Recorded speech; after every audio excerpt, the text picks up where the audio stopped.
E olha, uma transexual de 39 anos foi indiciada pela Polícia Civil por crime de natureza grave. Por quê? Por ter aplicado uma substância nas nádegas da amiga, também transexual. Neto Mota vai contar todos os detalhes de como tudo isso aconteceu. E você vai ficar sabendo os detalhes aqui no Fenômeno. Acompanhe. Eu estou aqui com a Natasha Wonderful, que é presidente da Associação Cultural de Travestis e Transsexuais aqui de Alagoas. A Cindy Belucci, que foi indiciada pela Polícia Civil, ela é vice-presidente da Actrans e a Natasha é amiga dela. Natasha, me diz uma coisa, como é que aconteceu esse caso?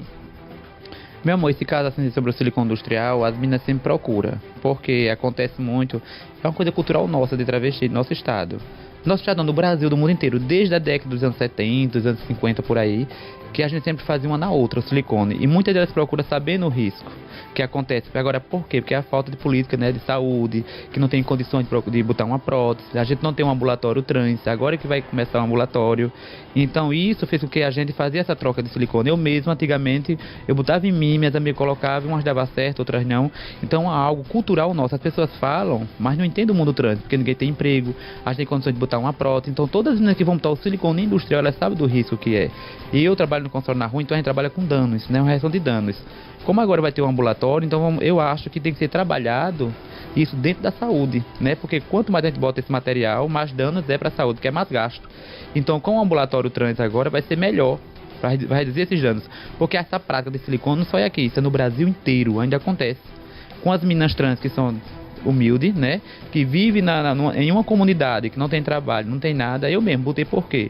Pela falta de emprego, porque eu não tinha condição de botar uma prótese. Não, as portas eram fechadas e eu precisava ter um corpão para mim ganhar dinheiro. Então o que eu fazia? Eu mesmo comprava e mesmo me furava sozinha. Eu colocava o silicone em mim, em vez de eu morrer ali e pedindo ajuda das minhas amigas. E uma ia furando a outra, porque a gente na rua, os clientes queriam corpão na época. Então a gente tem que ter. Hoje não, hoje é tudo diferente. As trans só basta ter peito e elas ganham dinheiro. Na minha época, não. Isso 20 anos atrás, no meu tempo que eu trabalhava 30 anos na rua. Né? Quanto mais corpão tinha, mais ganhava-se dinheiro. Então a gente se colocava esse material no corpo. Os médicos colocam prótese aí. Acontece o que acontece, imagina uma coisa que é industrial, que vende em indústria, que vende isso e aquilo. Então acontece muito. Aí vem problema de circulação, todas elas têm esse problema. Eu tenho esse problema de circulação por conta desse material. Eu tenho 10 litros de silicone no corpo, 10. Então é algo que eu trabalho muito dentro das políticas públicas, dentro das palestras. Eu discuto sobre gênero e trabalho muito sobre o silicone industrial, né? O que ele traz de benefício e o que ele traz de malefício, o que ele traz de bom e o que ele traz de ruim. Por isso que as pessoas entendam e pesquisem mais a nossa cultura trans. É como o cigano, como o índio. Então as pessoas têm que entender a cultura nossa.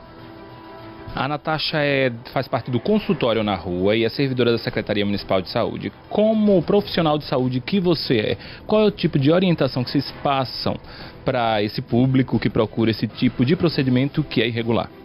Eu quero que as meninas trans, elas procurem a correr atrás de estudar, se formar. Primeiro, assim, não estudar assim, eu digo assim, pesquisar e lutar pelo ambulatório nosso trans, que agora vai ter. Esse ambulatório é para os hormônios, esse ambulatório é para ter um médico especializado para atender as meninas trans, para ter uma situação de botar uma prótese, para não ter negócio de uma cirurgia, com exame, com tudo, né? Que seja adequado. Por que elas procuram essas coisas clandestinas? Porque não tem condições, não tem mercado de trabalho, né?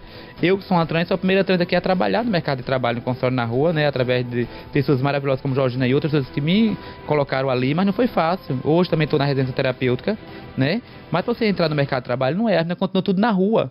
E todo dia, quando eu vou com 10 cursos, ela diz, Natasha, não sabe quem bota silicone não, eu quero bombar, que eu não tô ganhando dinheiro. Todas perguntam, Natasha, não tem nenhum ambulatório, não tem nada pra gente correr, então a gente tá morrendo, a gente tá tomando hormônio por conta própria. Porque a gente precisa desse ambulatório que está sendo ali no Hospital da Mulher, que eu já não vejo a hora desse ambulatório começar para poder evitar esses danos.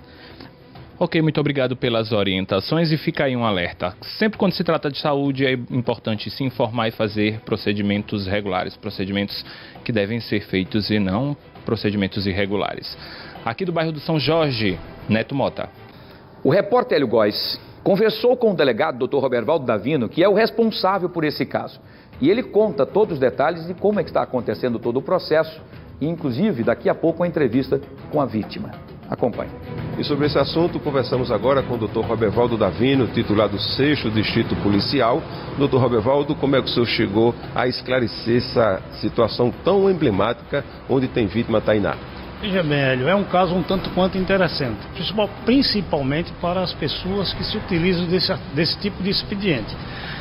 Chega na delegacia em maio do ano passado, maio de 2018, uma senhora dizendo que a sua irmã estava hospitalizada, em situação crítica de saúde, mostrou inclusive umas fotografias terríveis, e relatando que aquela sua irmã é travesti e uma colega havia aplicado silicone no bumbum dela, naturalmente para aumentar o bumbum.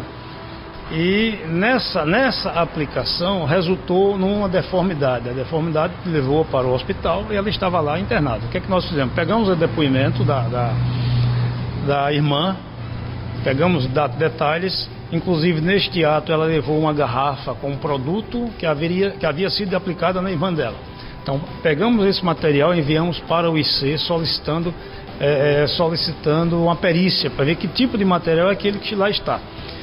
E no dia seguinte fomos até o HGE, onde conversamos com os médicos, com os enfermeiros que estavam atendendo a Tainá, que na realidade é Jansen, o nome de batismo é Jansen. Aí, naquele dia, ela não tinha condições de falar, ela está em situação terrível de saúde. E o que é que nós fizemos?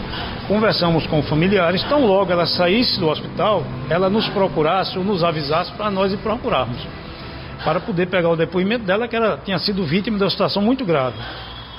Passou-se o tempo, ela não apareceu, mas no depoimento da irmã falava em uma Cindy. Era uma Cindy que era travesti igual a Tainá, que tinha aplicado esse material e que aplicava em outras pessoas também. Aí o que é que nós fizemos? Tentamos localizar essa Cindy. Como não conseguimos naquele momento localizar a Cindy, localizar a Tainá, nós enviamos um inquérito para a Justiça explicando a situação e pedindo à Justiça o arquivamento. E assim foi feito. Em janeiro deste ano esse inquérito foi arquivado, mas nós não deixamos de investigar. Para você ter uma ideia, para vocês terem uma ideia, quando eles aplicam silicone e tiram a agulha, fica um orifício. Nesse orifício eles tapam com cola Super Bonder. E não adianta dizer que não, porque a vítima disse isso, a irmã da vítima disse isso, e nós apreendemos na casa da Cindy a cola Super Bonder junto com outros materiais que elas utilizam nesse tipo de aplicação. Doutor, a Cindy mora agora na Espanha. Juridicamente, como é que fica essa situação? Veja bem, nós mandamos um inquérito para a Justiça. A Justiça irá tomar as providências que deverá tomar. E com certeza será comunicado à Polinter, a Polícia Interestadual, que irá fazer as investigações. A federal, se for o caso, terão que ser usados os meios necessários para localizá-la. Mas, segundo a irmã dela, ela voltaria para o Brasil em agosto. Não voltou, mas quando voltar agora em outubro. O que é que nós fizemos? Com o advogado fizemos a ligação do meu aparelho de celular, eu fiz a ligação para ela. Nós conseguimos conversar com ela, mantivemos contato, fizemos uma videoconferência através de WhatsApp, ela lá na Espanha, eu na minha delegacia, no 6º Distrito, conversamos, gravamos aquele que ela nos enviou, juntamos ao inquérito e mandamos para a Justiça. Ela nega que tenha feito isso, diz que sequer conhece a Tainá, mas na realidade, quando ela em seu depoimento, ela termina, como eu disse anteriormente, infelizmente para ela e felizmente para a polícia, ela se contradiz. Ela diz que aplica aquele material. Então, se ela aplica nela, ela aplica em outras pessoas. E olha, voltando a falar sobre o caso da transexual de 39 anos, que foi indiciada, inclusive, pela polícia por ter aplicado uma substância nas nádegas da amiga, pois é, o repórter Neto Mota, ele conversou com a vítima.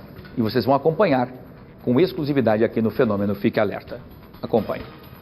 1 ano e meio após a aplicação irregular de silicone industrial, que quase levou à morte a transexual Tainá Ayla, de 31 anos, Tainá conversou com a nossa equipe para explicar sobre as consequências físicas e emocionais de todo esse processo, tanto para ela como para a família. Dores, muita febre ainda, alucinações, irritabilidade, então não gostava que ninguém conversasse comigo. A minha estrutura em si, ela foi totalmente danificada. Meu psicológico foi danificado, meu corpo foi danificado. Então, passei por tudo isso. durante 4 meses de recuperação. E a sua família, como foi que ficou? Quem era que dava apoio em casa? Como foi difícil também para eles, né? O apoio familiar foi importante. Meus pais, minha irmã, tudo mais, minha tia. Tive um apoio familiar. Muitas não têm, mas eu tive, sim. Tainá ainda fez um alerta para aquelas transexuais, mulheres e homens que procuram esse procedimento irregular. Não façam. Porque é a mesma coisa de você jogar uma pedra na escuridão. Você não sabe onde é que vai acertar.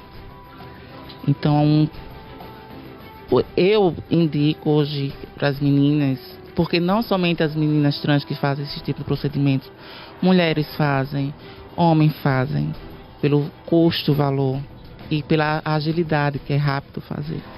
Mas procure um endocrinologista, procure fazer tratamento hormonal, que eu fazia, só que a gente tem aquela coisa, sabe? Quanto mais bonito, mais volumoso, é melhor. Então, super indico procurar um médico especialista para vocês não passarem o que eu passei. Aqui do bairro do Tabuleiro do Martins, Neto Mota.